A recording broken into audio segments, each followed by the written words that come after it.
Credit, Lesson 4, Debt Collections. In this lesson, you'll learn why so many people go into credit card debt, what happens if you can't pay your debt, what a debt collector is, and what happens to your credit if a debt gets sent to collections. There are plenty of horror stories around credit cards. And if you're nervous about the idea of having a credit card, there's a good chance that you're aware of the dangers that can come with not using one the right way. A credit card isn't free money. You have to pay it back. If you have the wrong mentality about using a credit card, it's easy to spend way more than you can afford. The temptation to buy something now and pay for it later can be pretty hard to ignore, especially when you're young and not earning a lot of money. When you're living on your own, you probably won't have much, if any, money left over after paying bills and buying the stuff you need. Putting a pair of shoes you want on a credit card can seem harmless at the time, but what happens when you get too comfortable with that habit? It's an easy trap to get caught up in. Even putting small things on your credit card can add up fast if you're not careful. Or maybe you decide to put something larger on your credit card, like a vacation. Now you have monthly credit payments because you paid for stuff you couldn't afford. And if you were already struggling to pay bills before, adding a credit card payment on top of that can be disastrous for your budget. Not only are you barely scraping by, now you're in debt. Sure, you could avoid this situation altogether by never getting a credit card. But without one, it's going to be really hard to establish credit, which could prevent you from doing a lot of stuff you probably find important, like being able to move into your own place. The more realistic option is to have a plan for how you're going to use your credit card. Making a small purchase for $10 or $15 every month and paying that off is a lot easier to manage than going into debt and trying to dig your way out. If for some reason you do spend more than you can pay off, you'll have to pay interest on top of the amount you borrowed. The hefty amount of interest credit card companies charge can make it even harder to pay that amount back. Your monthly payments will go towards interest first, and whatever's left goes towards the amount you charge to your card.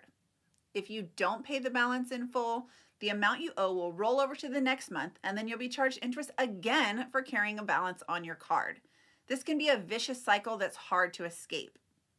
If you get caught in this trap, it could feel never ending because you're making credit card payments for years and years. So what happens if you borrow too much money and you can't afford to make even the minimum payments?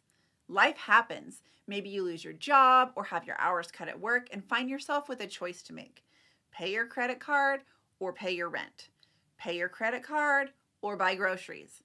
In either scenario, the credit card bill is probably going to be the last thing that gets paid, if it even gets paid at all. If you find yourself in a position where you're unable to pay your credit card for a few months, the lender will probably shut your card down and send your account to collections. A debt collector is a third-party agency that's been hired by whoever you owed money to in hopes that they'll be able to collect on the amount of money you owed. Most credit card accounts are sent to a debt collection agency after 2 months of non-payment, but some companies may wait longer. When the debt collection agency is trying to get you to pay your debt, they will send physical letters in the mail, call your phone, and might even call you at work if they have the phone number. This could make for some really awkward moments at work when you have to explain to your boss or coworkers that you owe money and can't pay it back. Debt collectors can legally call you anytime between the hours of 8 a.m. and 9 p.m., and there's a good chance they'll call you several times a day, especially if you're screening their phone calls. When a debt collector has a hard time reaching you, they may even call your friends or neighbors to make sure they have the correct contact information for you. It's amazing how much information people put on their social media profiles without even realizing how easy it makes it for collection agencies to track them down. Discussed in the previous lesson, your credit report contains various information about you. Most lenders send monthly updates about your payment status to your credit report. When an account is sent to a collection agency, either the original lender or the collector updates the account on your credit report with a collection status. Believe it or not, the lender does not even have to tell you that your account is being sent to collections. However, the debt collector does have to notify you if they're collecting the debt before they can take any action. Depending on which credit card bureaus the debt collector has arrangements with, a collection account may appear only on one or all 3 of your credit reports. This is why it's so important to check all 3 of your credit reports so you have a full picture of your credit history. Having a debt go to collections is one of the worst things to have on your credit report. It shows that you have become seriously delinquent and your credit score is going to drop significantly as a result. If the collection is recent or remains unpaid, you'll most likely be denied for credit cards, loans, and apartment rental applications. Debt collection accounts can stay on your credit report for up to 7 years, even after they've been paid.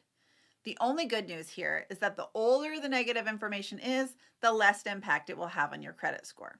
If you have an account go to collections, it's not the end of the world. It will make your life harder, but as long as you keep paying all of your bills on time, it will prevent your credit score from going down even further. If you absolutely can't pay it off, over time, the collection account will have less of an impact on your credit score. After a while, you may even be able to negotiate a settlement and pay less than what you owed in the first place. We don't ever want you to count on this as a solution or a way to get out of paying debt. We just want you to be aware of all of the possibilities when it comes to debt collections. So far, you've learned what credit is, why you need it, how your credit score is calculated from your credit report, the dangers of credit card debt, and what happens if you don't pay your bills on time. In the next lesson, we're going to cover how to build positive credit history using secured credit cards.